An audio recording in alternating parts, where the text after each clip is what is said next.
Steigt. What's going on over there? You're alive. Why did they see me here?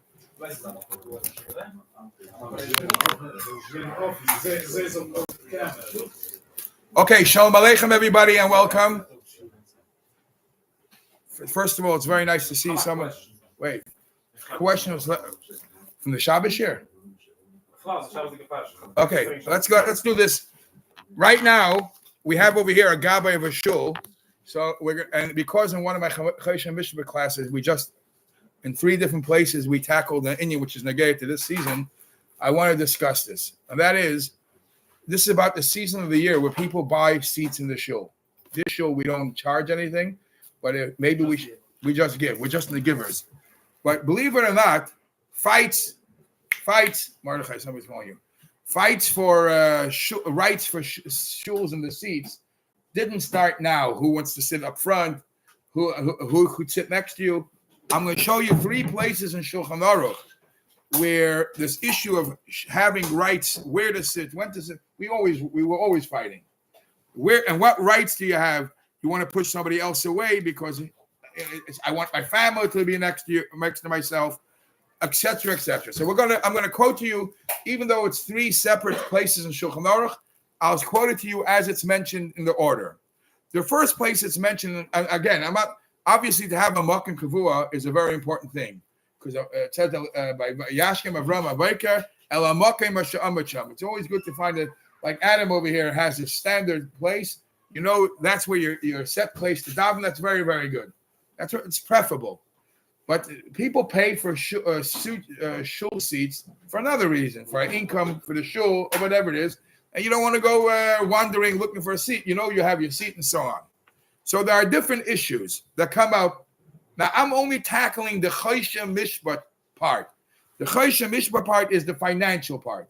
You won't believe, your hair will fall out, and you hear how the Ramah dealt in Shulchan Aruch with issues back then. You would think it's petty problems. So the first one is in Hilchas Shutfim Bekarka, people who own property together. So when you are a partnership, you have to live with the other person, and you have to apply to what's fair for everybody. Just as certain things are good for you, you have to make sure it's good for your neighbor, it's good for your partner. Yeah. So here comes a halacha. If different partners, and one guy decides, even though the pathway, the entrance is here, I'm gonna put something to make it more difficult, unintentional. I'm gonna build something or direct traffic a little different. So I'm still closer to the entrance, to the exit, but it puts my neighbor, he has to go a longer way around. You're not allowed to. You have to apply. You have to be fair. Okay, that's the whole discussion is in real estate. Comes the Ramah in Choshen Mishpat Siman Kuf Samach Beis and says like this, U'kamoi sha'adin b'mavui, just as we have a discussion in Mavui is like a new apartment building or who? No, it's more about alleyway. It's apartment building and condos where people have to learn to get along. K'moi sha'adin b'mavui, kain hadin b'mekayme shel beis haknesses. Wow. Everybody attacks him in there. Rabbi Akiva Eiger, the Ksas, everybody attacks. A mavui is really a conjunct a place where there's a lot of homes. There's a mavui mafulish, a mavui shenim mafulish, but that's a term where a lot of people live together. If you're one of the people in the mavui, you have to make it as easy for everybody else too. But whatever you learned about the mavui, the same will apply in Mekaymes Beis HaKnesses. Listen to this, Chaim. You won't believe this. Lachain, I said Chaim. Lachain, Ashir sheyesh lo Mekaymes Rabim. A rich man that has many places, he pays for many places in the shul. Beautiful. Oibanon. Ubnei HaKesef, Ubnei HaKnesses, Boim lahaisif safsalim bebeis HaKnesses. What happened was, there are the people who come during the year, and then the more people come on Yom Tif, on Rosh Hashanah, Yom Kippur, and the shul uses it as an income. They have to create more seats. So there's a wealthy man that has seats up front, but now they have to the gabayim of the shul have to be created to find more space for those who come for Rosh Hashanah Yom Kippur. I used to be very comfortable sitting in my seat. If you're going to cramp in more seats in the empty space, it's going to make me a little cramped. Is it the same like the Mavui? You would never think. Is it like the same like the Mavui? You can't make me cramp. Ich will sitzen wie Aparitz. Funny shaila. Says the Rama, if the gabayim of the shul want to add seats in the empty spaces now, because there are more people coming for Rosh Hashanah Yom Kippur, and they're doing it for a very practical reason. Kidei laharviach hatzedakah. It's an income for the shul. V'sheyavoyu rabim lispalo. And many people should come more. They're creating more space for the more people for the shul. Imagine here in this shul, here it is a little pathway. We'll put another 6 chairs here, 6 chairs here, and we'll be cramped. Or sheyechidim reitzim leisha be'emtza derech. That some people are willing to sit right in the middle of the pathway. Ha'ashir yachar limchus. The rich man who has a seat all year, has a seat, he bought a seat, could protest. He said, I'm no different than a person who owns a condominium in a group of homes. You can't do what you want and make the other person have a longer route. In a shul is the same way. B'taina, and his claim would be, Shemeitzer le'aderech. Right now it's crowded. Like this, I'm close to the bathroom. When you fill up this space, I'm going to have to walk around 10 chairs. It makes the Ramah talks about this. And they're fighting back then. Miu. So how do shuls do it? How does shuls? I bet you all the big shuls. I tell you 770. 770 comes Rosh Hashanah Yom Kippur. There is usually pathways. But Rosh Hashanah Yom Kippur, they pack up. There's no place to move. I'm sure in all the big shuls. What do? Miu, what's it? Im yesh minig be'ir. If there is a custom in the city that you're buying it for during the year, and Rosh Hashanah, when more people come, or a wedding, we'll fill in more seats. If there's a minig be'ir, ha'ochin acharo. You follow the minig. Now, Chaim, this is especially for you. The people in the shul can make a takana. If you have a place, you bought a table, and a table is 10 seats, and you're not using all the 10 seats. So the gabbai of the shul could come over to him and say, we need your seats. And therefore, don't say, I'm spreading myself out. They should tell him, either you rent it out for the fair price, or, listen, we need the space. And if people want to say, listen, it's way too crowded. There's a Magen Avram in Hilchos Beis HaKnesses in Orach Chaim that speaks about, because this is going to happen here. Mark my words. The 5-10 more guys come, there's going to be another shtibel, which is fine. The question is, in this case, I wish the more the better. But the question is, are you allowed to open a shtibel every 5 feet? Why not? It's we need to do it. Huh? As per the Rebbe, we need to do it. Ask for the Rebbe? As for the Rebbe is saying. Why? Not, but no, but if there's a shul, no, but the Rebbe sent places where there's no shul. I'm talking in general. Where there's no shul. Lost the spread. But if there is an active shul, is not necessarily the right thing. Open up a shul. Time where I see what the Rebbe is backing square. Because that's square style. No, square style is different. Square style is in one shul in the whole place. But over here, and it takes the guy who walks a mile to go there. You can't, that's extreme. What I'm saying, in a case, Moshe, the Ramah says, if it's getting crowded, if they say, listen, we can't fit in. We would love to daven here, but we want to build another shul. Or the private people who decided we want to break away for a good reason. Again, the Magen Avram says you can't just do this for no reason. Ein acherim yecholim limchos biyadam.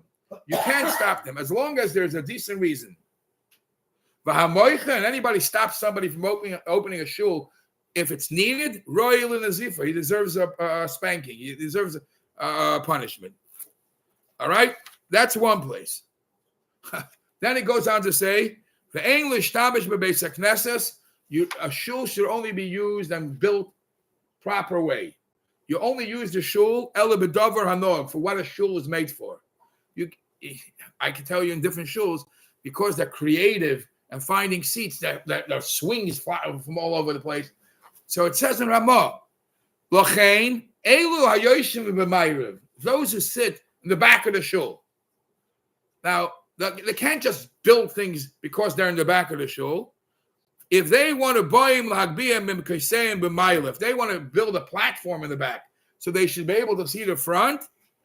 If it doesn't fit in with the layout, if it doesn't look good, you don't just build platforms and anything. But to be a little raised up, so you should be able to hear the chaz and see the chaz mela.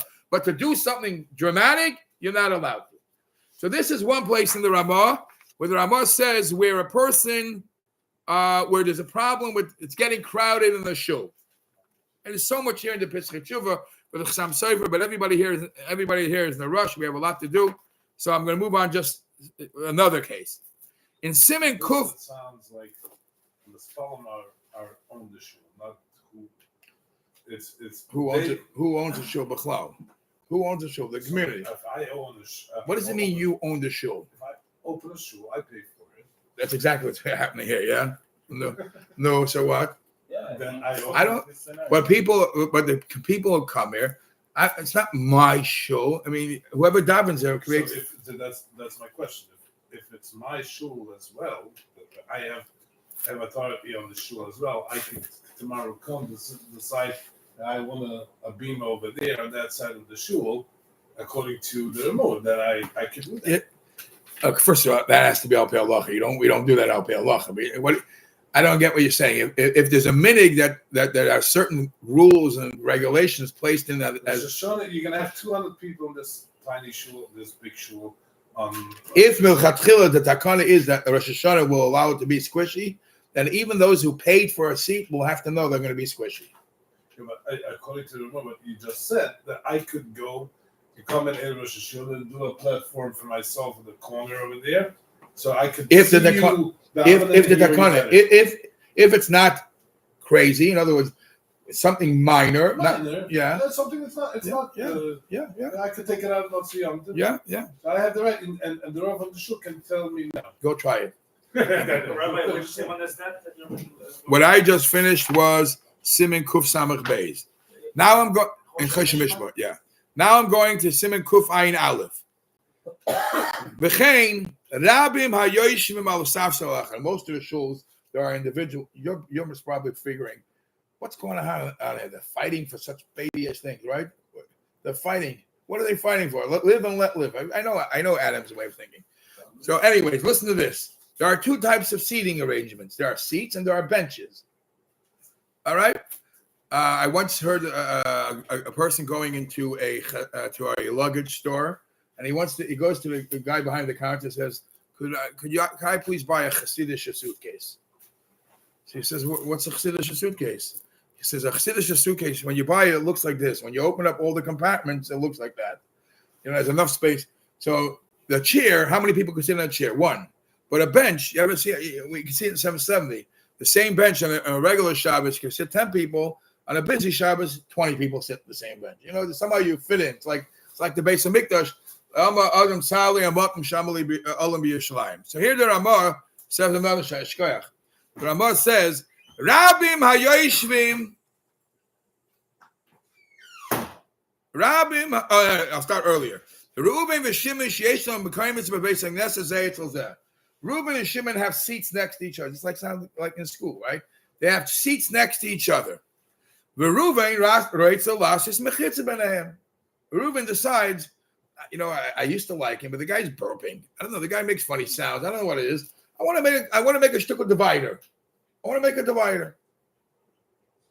And ulahachnis, but not only, I'm not going to take away from your part.